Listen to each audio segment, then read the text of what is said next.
Hello बच्चों। Good morning बच्चों।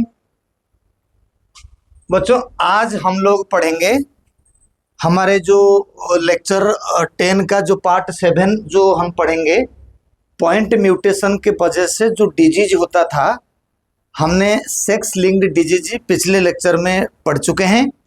आज हम पढ़ेंगे जो पॉइंट म्यूटेशन का जो डिजीज होता है ऑटोजोमल डिजीज।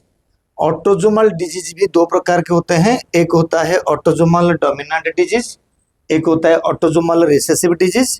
अभी इस वीडियो में हम पढ़ेंगे ऑटोजोमल डोमिनेंट डिजीज के बारे में। ये सारे डिजीज पढ़ने के बाद हम लोग क्या करेंगे, पेडिग्री एनालिसिस करेंगे ताकि समझ आएगा एक्यूरेटली। अदरवाइज बच्चे गेस करके ऑटोजोमल डोमिनेंट या ऑटोजोमल रिसेसिव डिजीज जो होता है उसको गेस करते हैं, गेस नहीं होगा आगे।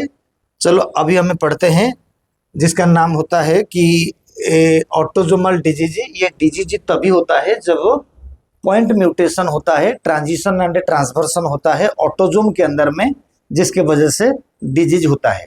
फिर मैं अभी डोमिनेंट एंड रिसेसिव का कंडीशन कहूँगा। बेटा डोमिनेंट का मतलब जैसे हमारा पेयरिंग ऑफ क्रोमोजोम होता है, अगर पेयरिंग ऑफ क्रोमोजोम में से जैसे क्रोमोजोम पेयरिंग हुआ उसी तरीका से जीन भी पेयरिंग फॉर्म में रहता है। तो जिस तरीका से जीन पेयरिंग में रहता है, तो अगर दोनों जीन पेयरिंग में रहते हैं, अगर एक जीन म्यूटेशन हुआ तभी भी ये डिजीज होगा एंड वो disease generation after generation transfer होगा, अपनी जनरेशन में डिजीज स्प्रेड होता रहेगा। तो ऑटोजोमल डोमिनेंट डिजीज का बेसिक मतलब होता है कि एक जीन म्यूटेशन होने से डिजीज होगा। ऑटोजोमल रिसेसिव का मतलब होगा कि दोनों जीन म्यूटेशन होगा तो डिजीज होगा, अगर एक जीन म्यूटेशन होगा तो वो कैरियर बन के रह जाएगा। That's it. आज हम पढ़ेंगे ऑटोजोमल डोमिनेंट डिजीज जो पॉइंट म्यूटेशन के वजह से होता है। अच्छा बेटा, ये जो ऑटोजोमल डोमिनेंट डिजीज जो होता है, सबसे पहले मैं थोड़ा सा इसमें से मेंशन कर देता हूँ कि मान लीजिए हमारे पास जो ऑटोजोम होता है ह्यूमन बीइंग में 22 पेयर्स, यानी 22 chromosomes are coming from the father's gamete and 22 chromosomes are also coming from the mother's gamete and they are paired, that is called 22 pair of autosome। ये ऑटोजोम के अंदर में mutation होने से disease होता है। अब हमें सपोज मान लीजिए ये एक क्रोमोजोम पेयर है, जिस तरीका से क्रोमोजोम पेयरिंग में रहते हैं, ठीक है, उसी तरीका से जीन भी अपना पेयरिंग में रहते हैं, ठीक है। क्योंकि एक नंबर क्रोमोजोम का जो जीन है, फादर का एक नंबर क्रोमोजोम का जो जीन होगा, मदर का एक नंबर क्रोमोजोम का भी वही जीन होंगे, तो वो दो जीन सेम होंगे, तो उसको बोलते हैं पेयरिंग। तो उन दोनों में से अगर एक जीन म्यूटेशन होगा, मान लीजिए ये फादर का क्रोमोजोम है एंड ये मदर का है, अगर एक जीन म्यूटेशन है तभी भी डिजीज होगा, दोनों जीन म्यूटेशन होंगे तभी भी डिजीज होगा। मिनिमम एक जीन चाहिए म्यूटेशन होने के लिए। ये है ऑटोजोमल डोमिनेंट कैरेक्टर्स डिजीज के लिए। अगर रिसेसिव कंडीशन अगर हम रिसेसिव कंडीशन बोलेंगे तो क्या हो जाएगा कि अगर मान लो दो क्रोमोजोम है पेयरिंग में है, तो फिर अगर सिंगल जीन म्यूटेशन होगा तो वो कैरियर बन के रहेगा, ये होगा कैरियर, इसको हम बोलेंगे कैरियर। एंड अगर दोनों जीन से म्यूटेशन होगा तभी होगा ये डिजीज, यानी इसको हम बोलेंगे अफेक्टेड। ये कंडीशन कब होगा ना, ये वाला जो कंडीशन मैंने बोला अभी, ये कंडीशन होता है रिसेसिव यानी ऑटोजोमल रिसेसिव डिजीज के लिए ऐसा कंडीशन है। ऑटोजोमल डोमिनेंट के लिए ऐसा कंडीशन होता है, यानी दोनों होंगे तभी भी होगा, एक होगा कम से कम तभी भी डिजीज होगा। बस यही कंडीशन को लेके आगे पेडिग्री करना होता है। तो अभी जब हमें डिस्कस करेंगे कि ये ऑटोजोमल डोमिनेंट के बारे में, ऑटोजोमल डोमिनेंट डिजीज के बारे में, तो हम जाएंगे ये ऑटोजोमल डोमिनेंट डिजीज कितने प्रकार के होते हैं। इधर देखो बच्चों, ऑटोजोमल डोमिनेंट डिजीज करीब मैंने यहाँ पर मेंशन करा 8 टाइप्स ऑफ डिजीज मैंने मेंशन करा, और भी बहुत सारे होंगे। अभी ये जो ऑटोजोमल डोमिनेंट डिजीज है, ये एक्चुअली नीट सिलेबस में वेरी रेयरली आता है। जिसमें आता है वो मैंने 8 नंबर वाला जो डिजीज है मायोटोनिक डिस्ट्रोफी, इसमें मैंने टिक मारा, वो आता है थोड़ा बहुत, बाकी सब कम आता है। अगर नहीं भी आता है चलेगा, वो आगे हायर एजुकेशन में आपको जरूरत पड़ेगा। फिर भी अगर आप देखोगे सुनोगे तो आपको पेडिग्री ज़्यादा क्लैरिटी करके समझ आएगा। मैं यहाँ पर एक बात बता दूं, जो लोग पूरे हिंदुस्तान में बोलते हैं कि एनसीईआरटी को 15 बार रट्टा लगाओ, 20 बार रट्टा लगाओ, वो आप लोगों को गलत गाइड करते हैं। थोड़ा सा नॉलेज एक्स्ट्रा लेके पढ़ोगे, ठीक है, आप एक अलग से नोट्स बनाओगे, उस नोट्स में एनसीईआरटी के साथ साथ एक्स्ट्रा नॉलेज रहेगा, तो आप 1-2 बार 2-3 बार रीडिंग करोगे नोट्स को अच्छे से, तो आपको कंप्लीटली नॉलेज के साथ साथ एनसीईआरटी को मुट्ठी में रख सकते हो। ये जो लोग बोलते हैं एनसीईआरटी लाइन को 15 बार पढ़ो, 20 बार पढ़ो, वो आज पढ़ेंगे कल भूलेंगे, वो कंटेंट क्लैरिटी नहीं होता है, राइट। तो आप एक्स्ट्रा जब तक पढ़ोगे नहीं तब तक वो एनसीईआरटी आपका याद रहेगा नहीं। तो एनसीईआरटी तो कंपलसरी, उसको पढ़ना है, याद रखना है, मगर आपको थोड़ा बहुत एक्स्ट्रा पढ़नी है। तो ये है ऑटोसोमल डोमिनेंट डिजीज। अब ऑटोसोमल डोमिनेंट डिजीज को मैंने यहाँ पर आपको दिखाया। तो ये बेटा ये जो ऑटोसोमल डिजीज होता है, एक जीन म्यूटेशन होने से डिजीज होता है। 2 क्रोमोसोम में से एक क्रोमोसोम का जीन म्यूटेशन होगा तो डिजीज होगा। एंड जनरली ये क्या करता है, अपने जनरेशन को 50% चांस होता है जनरेशन को ये डिजीज ट्रांसफर होने का, जनरली, है ना। अगर सारे बोथ फादर मदर म्यूटेशन हो जाएंगे तो फिर 100% चांसेस है कि ये डिजीज हो जाएगा, तो जनरली बोला जाता है। चलिए, ये जो डिजीज ऑटोसोमल डिजीज होता है क्या क्या है, हम तुरंत पढ़ते हैं। तो पहला नंबर पे मैंने रखा Huntington's disease. This disease, the first disease is known as Huntington's disease बेटा। अब ये जो हंटिंगटन डिजीज होता क्या है, अच्छे से सुनो, जीन म्यूटेशन का बेसिक तरीका क्या होता है ना। जो पहला नंबर में बोला कि जो हंटिंगटन डिजीज होता है बेटा, ये हंटिंगटन डिजीज होता है कि हमारे पास जो ऑटोसोम होता है उनमें से एक होता है क्रोमोसोम नंबर 4 नंबर क्रोमोसोम में एक जीन होता है जिसका नाम है IT15। एक जीन होता है जिसका नाम होता है IT15। अगर ये जीन सही तरीका से काम करता है, नॉर्मल जीन के अंदर में नॉर्मल सीक्वेंस ऑफ न्यूक्लियोटाइड्स होते हैं, तो फिर हमारे ब्रेन की जो न्यूरॉन होता है वो सही रहता है, सही काम करता है। एंड ज़्यादा मतलब ब्रेन में कोई डिफेक्ट या ब्रेन के अंदर में कोई डिस्टर्बेंसेस नहीं होता है, ब्रेन के अंदर में कोई डिस्टर्बेंसेस नहीं होता है।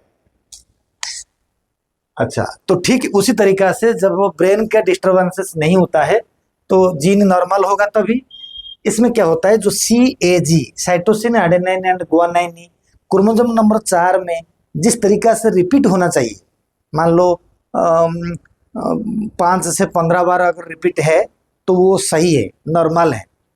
अगर उससे ज़्यादा रिपीट होगा तो रिपीट कब होगा ना, जब क्रोमोसोम नंबर 4 का IT15 जीन का म्यूटेशन हो जाएगा। IT15 जीन का म्यूटेशन हो जाएगा, CA जीन से काफ़ी ज़्यादा बार आ जाएंगे, मतलब करीबी 50 से ऊपर आ जाएंगे, 50 बार से ज़्यादा रिपीट हो जाएगा। तो उससे क्या हो जाएगा ना, जो डिजीज होगा उस डिजीज को बोलेंगे हंटिंगटन्स डिजीज। नॉर्मल होगा तो न्यूरॉन फंक्शन करेगा, म्यूटेशन होगा तो CAG का रिपीटेशन बढ़ जाएगा। CAG रिपीटेशन बढ़ने से क्या होता है ना, न्यूरॉन धीरे धीरे डैमेज होने लग जाएगा, ब्रेन का न्यूरॉन से धीरे धीरे डैमेज होने लग जाएगा। एंड दिस इज ये साइकेट्रिक्स डिजॉर्डर होगा, यानी इंसान एक तरीका से पागल हो जाएगा। और दूसरा तरीका होता है कि वो बोलते हैं हंटिंगटन्स कोरिया डिजीज बोलते हैं, मतलब पेशेंट इनवॉल्यूंटरी मोशन करने लग जाएगा, मतलब मगर कोई काम नहीं होगा उधर भागेगा। एंड किसी ने बुलाया नहीं होगा, वो आके बोलेगा कि क्यों बुला रहा था। मतलब इनवॉल्यूंटरी यानी एमलेस मूवमेंट करेगा, मतलब कहीं जा रहा है, कोई बोलेगा कहाँ जा रहे हो, वो बोलेगा कुछ नहीं, हंसेगा, डांस करेगा। हंटिंगटन्स कोरिया का मतलब होता है कि अबनॉर्मल डांस। तो न्यूरॉन डैमेज होने की वजह से ऐसा होता है। न्यूरॉन डैमेज है, हमारा जो क्रोमोसोम नंबर 4 होता है, IT15 जीन म्यूटेशन होने से CAG काफ़ी रिपीट हो जाएगा, तो न्यूरॉन को वो डैमेज कर देगा। यही है डिजीज। एंड इसका जो इफेक्ट होगा, कैसे वो पेडिग्री में होता है, मैंने एंड में इसको बताऊंगा, राइट। अगर हमने इस डिजीज को देखेंगे, पहले मैंने ये बता दिया Huntington disease, मार्फन्स disease.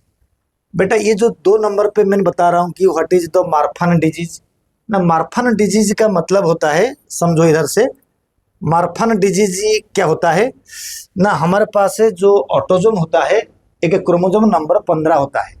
15 number chromosome के अंदर में F B N I gene या FBN1 जीन जब सही काम करता है, 15 नंबर क्रोमोजोम का FBN1 जीन जब सही काम करता है तब एक प्रोटीन बनता है। What is the end product of protein? बेटा जीन जब फंक्शन करता है ट्रांसक्रिप्शन एंड ट्रांसलेशन के बाद एक एंजाइम बनता है या प्रोटीन बनता है या हार्मोन बनता है। एंड वो प्रोटीन एंजाइम या हार्मोन हमारे बॉडी के अंदर में फिनोटिपिकल कैरेक्टर एंड बॉडी के सारे फिजियोलॉजी को सही तरीका से रेगुलेट करते हैं। ठीक उसी तरीका से जो 15 नंबर क्रोमोसोम का FBN1 जीन का फंक्शन होता है, वो बनाता है एक प्रोटीन जिसका नाम है फिब्रिलिन, लिखा हुआ है फिब्रिलिन।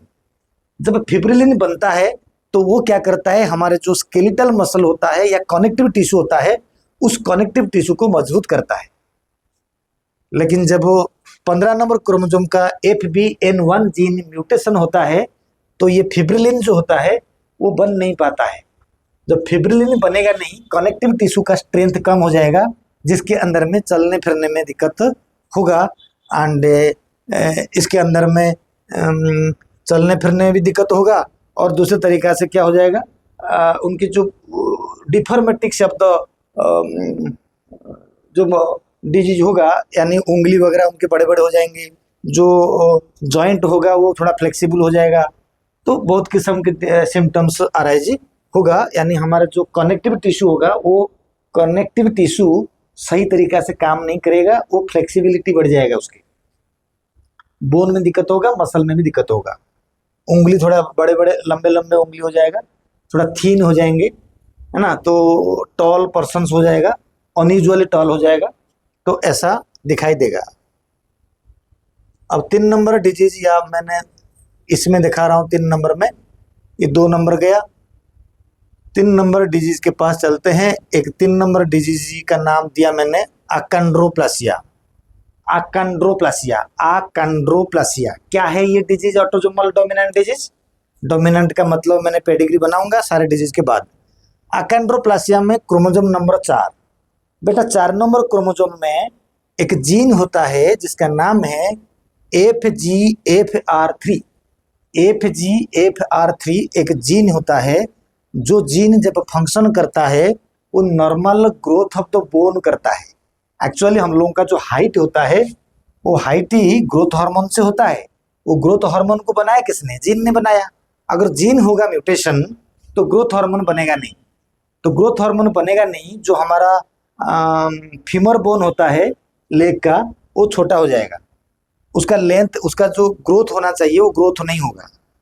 तो वही वाली म्यूटेशन जब हो जाएगा FGFR3 जीन म्यूटेशन हो जाएगा क्रोमोसोम नंबर 4 का, तो फिर बोन का नॉर्मल ग्रोथ नहीं होगा। अगर म्यूटेशन नहीं होगा तो नॉर्मल ग्रोथ होगा। नॉर्मली ह्यूमन बीइंग में 5 फीट 6 इंच या 7 इंच जो भी नॉर्मल हाइट होता है वो होगा मेल में। तो उसी तरीका से अगर जीन म्यूटेशन होगा, नॉर्मल ग्रोथ होगा नहीं, तो ड्वार्फाइज्म हो जाएंगे। छोटे हाइट के लड़के लड़कियां जो होते हैं टीन एज में भी ग्रोथ नहीं हो पाता है, ड्वार्फाइज्म हो जाएंगे। छोटा मतलब हाइट होगा 3 फीट 3.5 फीट 4 फीट, तो वो बेसिक कॉज होता है कि जीन म्यूटेशन के वजह से होता है। तो वो बचपन से वो इनहेरिटेड डिजीज होता है, इसको बोलते हैं अकंड्रोप्लासिया। ओके। 4 नंबर में एक डिजीज को हमें बोलते हैं जिसका नाम है फैमिलियल हाइपर कोलेस्टेरोलेमिया। मतलब ज़्यादा कोलेस्ट्रॉल बॉडी में नेचुरली बन जाता है।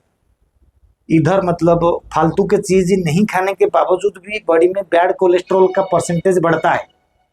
जो बॉडी में बैड कोलेस्ट्रॉल की परसेंटेज बढ़ जाता है, बॉडी में बैड कोलेस्ट्रॉल की परसेंटेज बढ़ जाता है बेटे, कुछ खाया नहीं तभी भी बढ़ जाता है, तो ये फैमिलियल हाइपर कोलेस्टेरोलेमिया। ये होता क्या है, हमारे बॉडी में क्रोमोसोम नंबर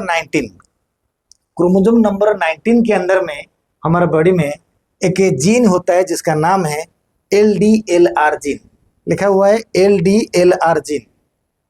ये जो LDLR जीन करता क्या है ना ये एक प्रोटीन बनाता है, एक एंजाइम बनाता है। स्टाटिन जैसे हमें आर्टिफिशियल लेते हैं ना स्टाटिन, ताकि कोलेस्ट्रॉल को खत्म करने वाला मेडिसिन, तो स्टाटिन तो लेते हैं ना, लेकिन नेचुरली बॉडी के अंदर में एलडीएलआर जीन से स्टाटिन जैसा प्रोटीन से बनाता है, जो प्रोटीन ब्लड के अंदर में बैड कोलेस्ट्रॉल को डिग्रेडेशन करके बॉडी को हेल्दी नॉर्मल रखता है। अगर 19 नंबर क्रोमोसोम का एलडीएलआर जीन का म्यूटेशन हो जाता है तो ब्लड के अंदर में जो बैड कोलेस्ट्रॉल होता है वो बैड कोलेस्ट्रॉल से धीरे धीरे एक्यूमुलेट होके बढ़ जाता है, उसके कंसेंट्रेशन बढ़ जाता है, जिसके वजह से different kind of disease like main heart attack जैसा बीमारी हो जाएगा। इसमें से हार्ट अटैक के मतलब यानी जब आथेरोस्क्लेरोसिस यानी प्लेग बन जाएगा ब्लड वेसल के अंदर में, सफिशिएंट ब्लड सप्लाई हार्ट को मिलेगा नहीं, तो जिसके वजह से हार्ट अटैक हो जाता है। तो ये भी डिजीज है, यानी इनबॉर्न बच्चा बीमारी लेके आता है, तो ये खतरनाक है। जनरली हायर मतलब बड़े मतलब 40 के बाद होना चाहिए, लेकिन ये बचपन से इनका शुरू हो जाता है। हार्ट अटैक कभी भी हो सकता है इनमें। 4 नंबर के बाद हम चलेंगे 5 नंबर के पास है। 5 नंबर में आता है बेटा पॉलीसिस्टिक किडनी डिजीज।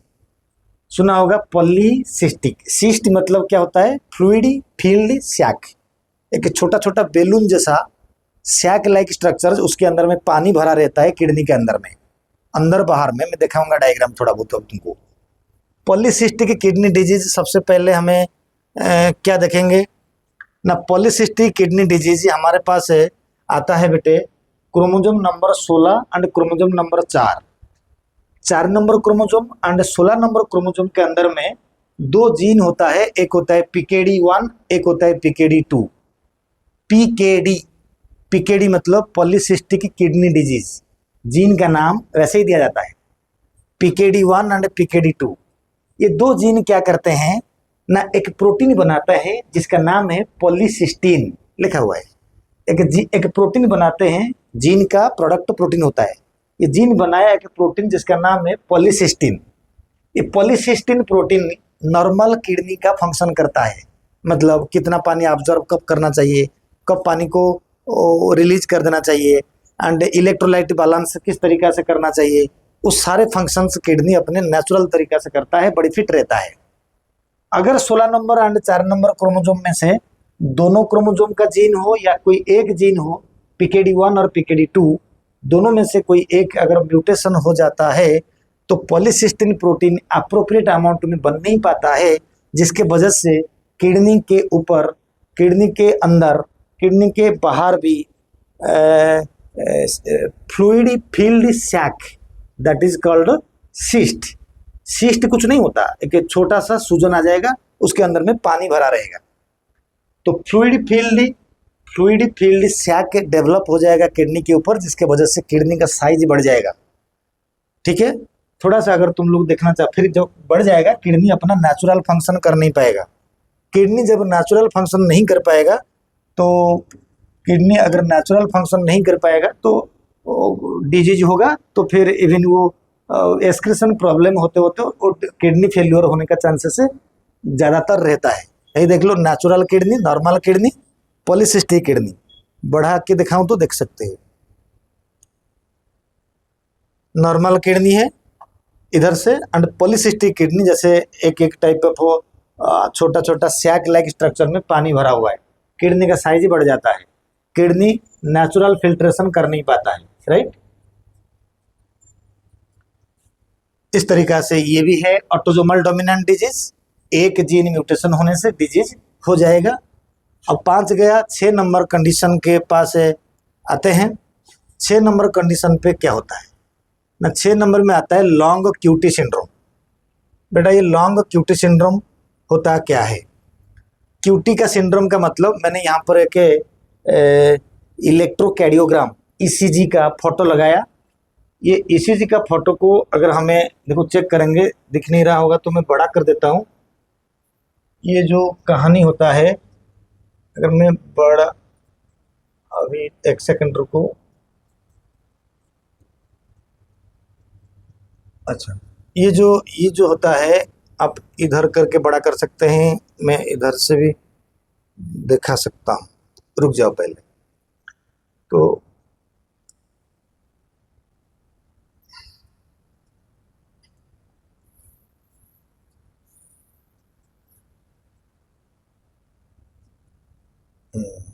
चलो कोई बात नहीं, हमें यहाँ बड़ा कर सकते हैं। देख लो, अगर ये तुमको दिख रहा है, ज़रा नोटिस करो इसके अंदर में क्या होता है, मैं दिखाना चाहता हूँ। सबसे पहले तो ये चीज़ को देख लो, इधर देखो, लॉन्ग क्यूटी सिंड्रोम क्या होता है ना बेटा। ये जो लॉन्ग क्यूटी सिंड्रोम जो होता है हमारे बॉडी के अंदर में, ये एक जीन म्यूटेशन द्वारा ही होता है। Long QT syndrome, long QT syndrome जो होता है जीन म्यूटेशन में होता है। कैसे होता है ज़रा देखो, इधर देखो। लॉन्ग क्यूटी सिंड्रोम में क्या होता है ना, हमारे पास एक क्रोमोजोम नंबर 11, 7 एंड 3, यानी कई सारे क्रोमोजोम का इन्वॉल्वमेंट होता है। मैं अभी बता रहा था कि क्रोमोजोम नंबर का 11, 7 एंड 3 में KCNQ1, KCNQ2 एंड SCN5A, ये तीनों जीन के अंदर में म्यूटेशन होने से आपका जो ECG होता है, नॉर्मल ECG, उसके अंदर में क्या होता है, क्यूटी सेगमेंट बढ़ जाएगा। सी हियर, मैं यहाँ दिखा रहा हूँ तुमको बड़ा करके पूरा। अब देख लो, क्यूटी ये होता है हमारा नॉर्मल ECG के अंदर में P वेव है, QRS वेव है, फिर T वेव से होता है। P वेव से QRS wave and T wave होता है। ये जो P, QRS एंड T होता है, ये हार्ट के अंदर में जो कार्डियक साइकिल होता है उसके अंदर में किस तरीका से ब्लड एंटर करता है एंड एग्जिट करता है उसको रिप्रेजेंट करता है। यानी P वेव का मतलब arterial depolarisation and QRS wave का मतलब होता है arterial ventricular depolarisation and T wave का मतलब होता है वेंट्रिकुलर रीपोलराइजेशन। तो ये डीपोलराइजेशन, रीपोलराइजेशन तब होता है जब हार्ट के अंदर में ब्लड एंटर करता है, डीपोलराइजेशन निकल जाता है तो रीपोलराइजेशन। ठीक है, अब सवाल ये होता है कि ये जो इसी तरीका से जब हमारा QT, यहाँ पर Q होता है साइन, यहाँ पर T होता है। अगर एक नॉर्मल होता है, कितना लेंथ होता है, देखो ये जो लाइन के अंदर में, ये डॉक्टर लोगों को पता होता है कि कितने बॉक्स के बीच में अगर हम देखेंगे QT सेगमेंट रहेगा तो नॉर्मल है, ताकि हार्ट बीट 72 के अंदर में रहेगा, वो फिक्स होता है।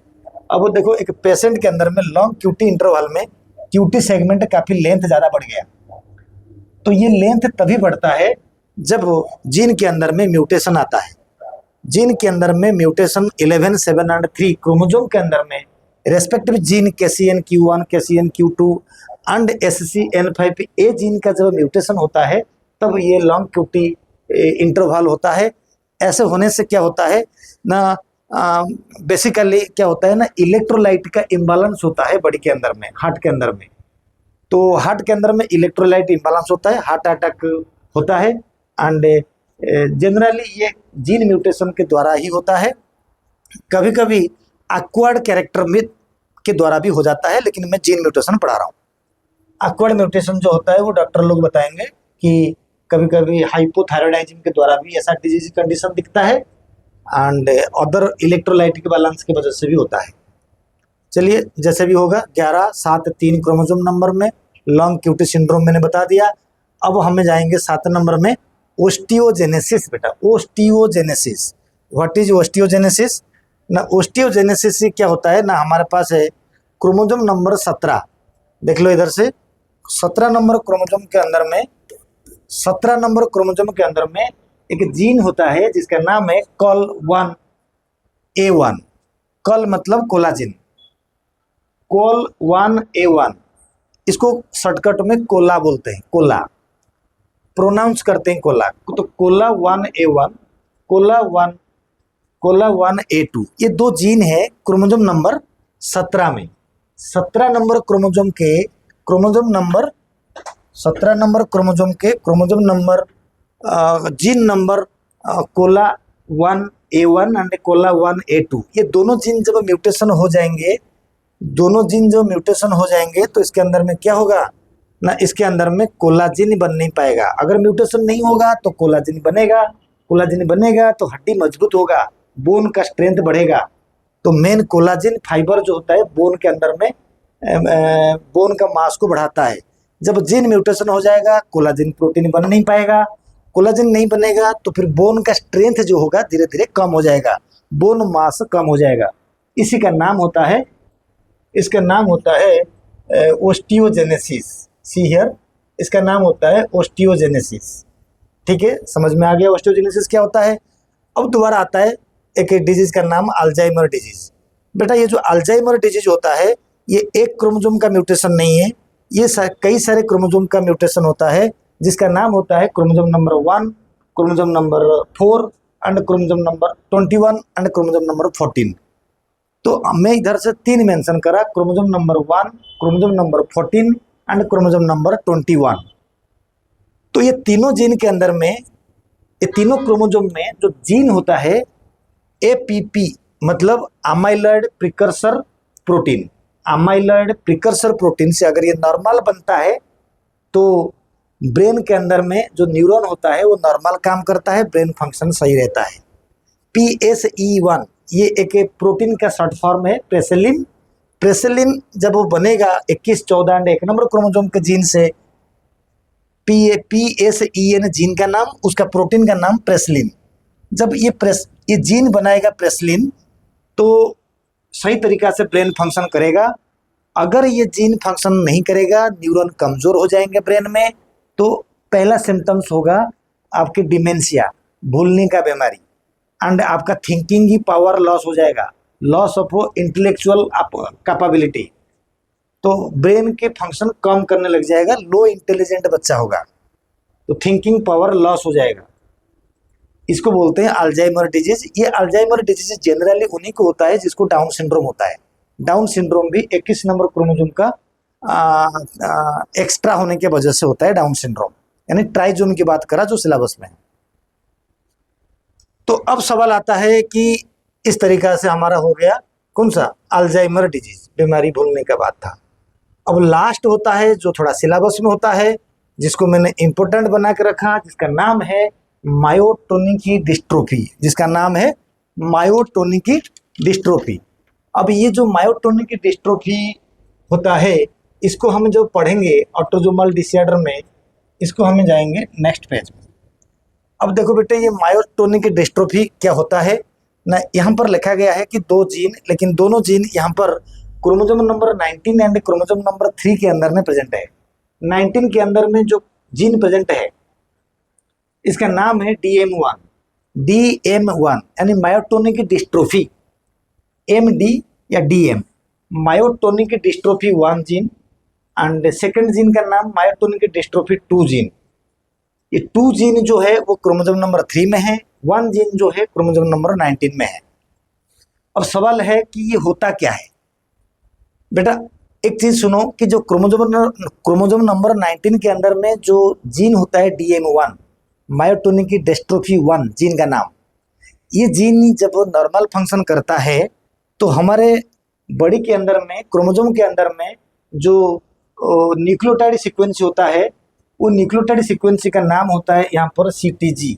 मैंने यहाँ पर मेंशन करा, इसका नाम होता है CTG, cytosine, thymine and guanine.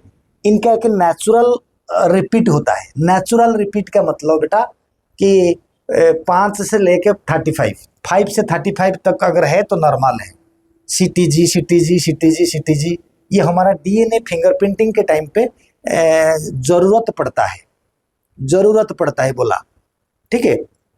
तो ये जो CTG जीन से 5 से 35 से नॉर्मल फंक्शन है, नॉर्मल जीन माना जाता है। अगर myotonic dystrophy gene 1 chromosome number 19 का म्यूटेशन होगा, ये CTG जीन का रिपीटेशन बढ़ जाएगा। मतलब कितना बढ़ जाएगा, 100 से लेके 150 तक बढ़ जाएगा।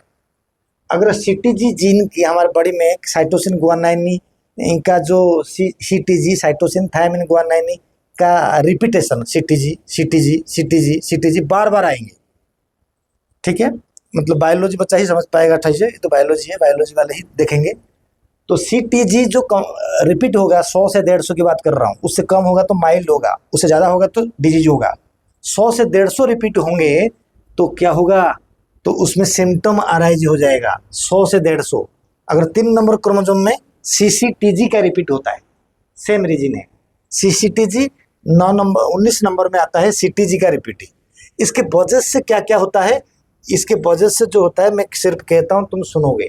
सबसे पहले इसका वजह से क्या होता है, जो छोटा बच्चा होता है ना, बच्चा क्या होता है, पहले मैं कैरेक्टर कहता हूँ।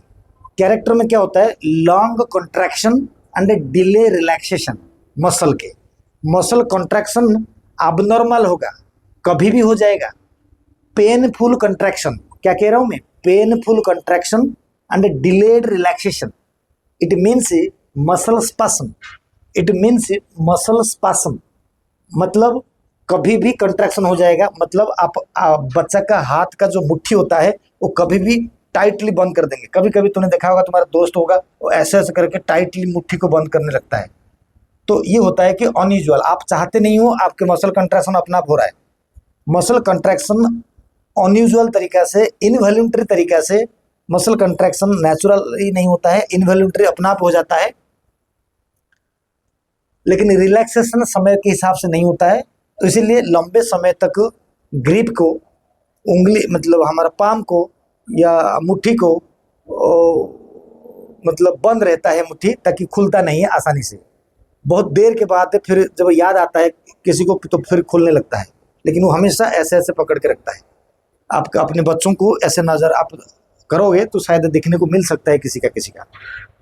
पहला बात मैंने क्या बोला, मसल कंट्रैक्शन होगा जल्दी, रिलैक्सेशन होगा लेट में, पेनफुल कंट्रैक्शन होगा एंड जिसको मसल स्पास्म कहते हैं। फिर उसमें क्या होगा कि इंसान का जो शकल होगा नैरो होगा, लंबा हो जाएगा। जॉ के आसपास का मसल वीकनेस होगा, मसल वास्टिंग हो जाएगा, वीकनेस मसल्स होगा। हाथ पाम वगैरह में भी वीकनेस काफी आएगा। ये जो 40 के बाद होता है वो नहीं है, एज 40 के बाद बच्चों में होगा। एंड आई में होगा और ड्रूपिंग आईलिड्स, मतलब आपके आंखें बंद हो जाएगा, आपको खोल के कोई चीज़ देखना पड़ेगा, अपने आप आईलिड बंद हो जाएगा, अपने आप बंद हो जाएगा। फिगर देख लेना, ड्रूपिंग ऑफ आईलिड्स। फिर मेल में क्या होगा, गंजापन शुरू हो जाएगा पहले से ही। कई सारे लोग होते हैं जो 25-30 साल के अंदर में भी गंजा हो जाते हैं, 25-30 साल में भी गंजा हो जाते हैं, मतलब मेल बाल्डनेस क्रिएट हो जाएगा, ज़्यादा हो जाएगा, सारे बाल निकल जाएगा पूरा। और दूसरी बात ये होता है कि आपके हार्ट के जो कंडक्टिंग सिस्टम होता है, जिसको पेस मेकर के द्वारा कंट्रोल होता है कंडक्टिंग सिस्टम, वो काम नहीं करेगा, क्योंकि सारे मसल के रिलेटेड चीज़ें हैं। मसल कंट्रैक्शन होगा नहीं तो हार्ट मसल कंट्रैक्शन होगा नहीं तो आपका कंडक्टिंग सिस्टम चलेगा नहीं, तो हार्ट अटैक हो सकता है, ज़्यादा चांसेस है। और क्या होता है इसके अंदर में ना, हार्ट के अलावा इंटरनल ऑर्गन्स भी, कभी कभी सुना होगा डायरिया खत्म नहीं हो रहा है, मतलब लूज मोशन होगा। जब लूज मोशन होता है तो मसल कंट्रैक्ट हुआ तो रिलैक्स होगा, तब तो बंद होगा, तो रिलैक्स नहीं होगा, यानी मतलब आनस ओपन ही रहेगा आपका, डायरिया लूज मोशन होता रहेगा, एक्सक्रीशन लंबे समय तक होता रहेगा, किडनी पानी को ऑब्जर्व कर नहीं पाएगा, किडनी पानी को ऑब्जर्व नहीं कर पाएगा। तो ये मतलब बहुत सारे डिजीज होगा जिसको बोलते हैं मायोटोनिक डिस्ट्रोफी।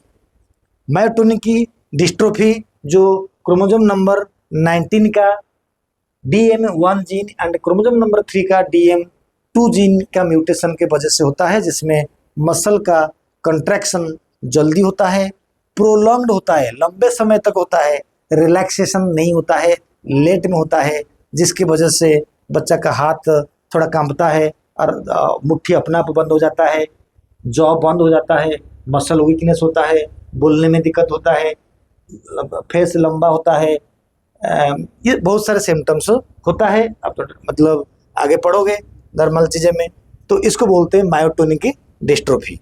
अच्छा बेटा, जो मायोटोनिक डिस्ट्रोफी होता है, अब हमें बोला था कि हमें क्या करेंगे ना, एक पेज हमें लेंगे, ये जो पूरे ऑटोजोमी की डिजीज़ को मैंने डिस्क्राइब करा, 8 ऑटोजोमी की डिजीज़ के बारे में मैंने डिस्क्राइब करा, तो वो होता कैसे, इनहेरिट कैसे करता है, वो हमारी रियल सिलेबस है। अगर इनहेरिट करने के लिए मैं सबसे पहले यही करूँगा कि मान लीजिए ये होता है फादर, अगर फादर है, फादर को सिंबल कर दिया मैंने, मान लो ऐसे, मदर का सिंबल हो जाएगा दूसरे तरीका से, मैंने ऐसे लिख दूंगा, दिस इज मदर को गोल लगाते हैं। तो फादर कैसे, मैं यहाँ पर कहूँगा कि उनके ऑटोजोम, कहीं पर भी एक ऑटोजोम के अंदर में म्यूटेशन दिखा दिया, फादर मतलब ये कम से कम वाई क्रोमोसोम तो होगा बेटा। ये अगर वाई होगा, इसको मत समझना कि ये एक्स क्रोमोसोम नहीं है, मैं ऑटोजोमल डिजीज पढ़ा रहा हूँ, ठीक है। फादर के वजह से मैंने वाई क्रोमोसोम दिखाया, यानी ये ऑटोजोम है। अच्छा, मान लो फादर को है, नहीं तो ऐसा करता हूँ, मैंने वाई क्रोमोसोम दिखाऊंगा नहीं, ऐसे काम करता हूँ, इसको मिटा दिया तुरंत। मैंने क्या कर दूंगा, दोनों क्रोमोसोम, ये ऑटोजोम दिखाया, मैंने लगा दिया ऐसे सिंबल, ये फादर है। तो फिर मैं लगा दूंगा ऐसे सिंबल, ये मदर है, मदर के अंदर में भी ऐसे ही सिंबल रहेगा, क्योंकि ऑटोजोम है, मैं एक्स वाई नहीं ले रहा हूँ। तो जैसे ये रहेगा तो क्या हो जाएगा इस कंडीशन के अंदर में, ये क्या हो जाएगा ऐसे। मान लीजिए फादर को है, तो फादर को अगर है तो किधर जाएगा, तो 1 2 3 4 बच्चे पैदा होंगे। ये जो है मैंने फादर का क्रोमोसोम को इधर ले लिया, तो वो एक आएगा, ठीक है। फिर दूसरे में फादर का क्रोमोसोम यही वाला आया, फिर दूसरा आया, फादर का दूसरा आया, दूसरा आया, ये नॉर्मल है, ये भी नॉर्मल है। यानी फादर को अगर है तो 2 बच्चों को हो रहा है, चाहे वो लड़का हो या लड़की हो, क्योंकि ये ऑटोजोमल है, सेक्स के साथ इनका कोई लिंक नहीं है।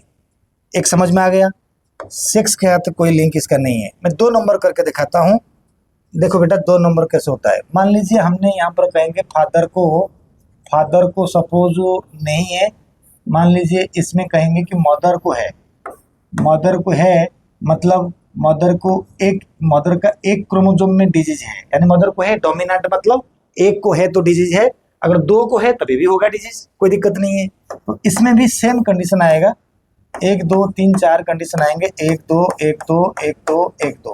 कैसा आता है ना, एक फादर का एक मदर का अगर मैंने ले लिया तो ये हुआ। फिर दूसरा यही जीन फादर का, मदर का भी वही जीन आ गया, तो दूसरे का फादर दोनों के साथ चला जाएगा, ये नॉर्मल हो जाएंगे। सेम तरीका से मदर को भी है, दो पेरेंट है, 2 बच्चा होगा अफेक्टेड, एंड फादर को भी है, 2 बच्चा होगा अफेक्टेड। अगर गलती से हमें, इसलिए मैंने बोला था 50%, इसलिए बोला था शुरू में मैंने 50%, इधर देख लो। अगर हमने ऐसे करेंगे कि मान लीजिए फादर को है, फिर मदर को भी है, मदर को भी है, तो इस कंडीशन पे क्या हो जाएगा, मान लो ये क्रोमोसोम फादर का ये आया, उससे आ गया ये, फिर फादर का दूसरा क्रोमोसोम आया, यही क्रोमोसोम आया डिजीज लेके, मदर का दूसरा आ गया, फादर का ये क्रोमोसोम आया, मदर का क्रोमोसोम आ गया डिजीज लेके, फिर फादर का ये आ गया। तो यानी नहीं होने वाला बच्चा एक होगा, एक बच्चा को डिजीज नहीं होगा, बाकी तीनों बच्चे को डिजीज होंगे, क्योंकि ये तो दोनों जीन डोमिनेंट हो गया, डिजीज होगा। अब एक जीन म्यूटेशन हुआ फिर भी डिजीज होगा, क्योंकि ये ऑटोजोमल डोमिनेंट डिजीज है। यानी यहाँ पर 3:1 रेशियो के अंदर में डिजीज हो रहा है, 3 बच्चों को डिजीज हो रहा है, एक को नहीं हो रहा है। तो इस तरीक़ा से कॉम्बिनेशन आप लोग भी बना सकते हो, क्योंकि अगर फादर मदर में से किसी एक को है तो आधा बच्चा को डिजीज होगा, अगर दोनों को है तो समझ लो या तो पूरे को होगा, दोनों को मतलब मैंने एक एक लिया, अगर दोनों को, अगर मान लो मदर को है, इसका दोनों क्रोमोसोम म्यूटेंट है, तो फिर सारे बच्चों को हो जाएगा, सारे। एक कंडीशन और दिखाता हूँ, देखो मान लो एक ये फादर ये मदर, अच्छा सपोज फादर को है लेकिन एक जीन म्यूटेंट है, मदर को है मगर दोनों जीन म्यूटेंट है, अब ये सारे बच्चों को होगा, कैसे होगा, ये आ जाएगा फादर का, ये आ जाएगा मदर का, हुआ डिजीज। अब फिर वही वाला जीन आएगा फादर का, वही वाला आ जाएगा मदर का, डिजीज हुआ। अब ये वाला जाएगा, यानी ये फादर का, अब ये मदर का, फिर ये फादर का एंड ये आ जाएगा मदर का, यानी एक एक जीन वाला भी डिजीज होंगे, 2 वाला भी डिजीज होंगे, तो सारे बच्चे अफेक्टेड होंगे। अगर कोई पेरेंट का दोनों जीन म्यूटेंट अगर हो जाता है तो सारे बच्चे डिजीज के द्वारा अफेक्टेड होंगे। तो ये जो मैंने बात करा अभी, ये जो बात मैंने अभी कर रहा हूँ, ये कौन सा डिजीज के बारे में कर रहा हूँ, मैंने जितने भी 8 प्रकार के ऑटोजोमल डिजीज के बारे में डिस्कस करा, वो सारे ऑटोजोमल डिजीज का जो पेडिग्री होता है उसका प्रोसेस सेम होता है। मतलब डोमिनेंट का मतलब एक जीन म्यूटेशन होने से डिजीज होगा। अब बाकी मैंने जो कंडीशन इधर से दिखाया, देख लो क्या दिखाया मैंने, फादर को है मदर को नहीं है, आधे बच्चों को हो रहा है, मदर को है फादर को नहीं है, आधे बच्चों को हो रहा है। और एक कंडीशन अगर मैंने दिखाया इधर से, फादर को एंड मदर को दोनों को है, लेकिन एक एक जीन म्यूटेंट है, इसमें 3 बच्चों को हो रहा है, एक को नहीं हो रहा है। अगर फादर को एक जीन म्यूटेंट है, मदर का दोनों जीन म्यूटेंट है, तो फिर सारे बच्चों को ये डिजीज हो रहा है, यानी सारे बच्चे डिजीज द्वारा अफेक्टेड हो रहे हैं। तो यही है ऑटोसोमल डोमिनेंट डिजीज। हम नेक्स्ट वीडियो में पढ़ेंगे ऑटोसोमल रिसेसिव डिजीज के बारे में। एंड ऑटोसोमल रिसेसिव डिजीज जो है वो ज़्यादातर नीट सिलेबस के अंदर में आता है। तब तक के लिए हमें रुकेंगे, अब मिलते हैं फिर नेक्स्ट वीडियो में। बाय।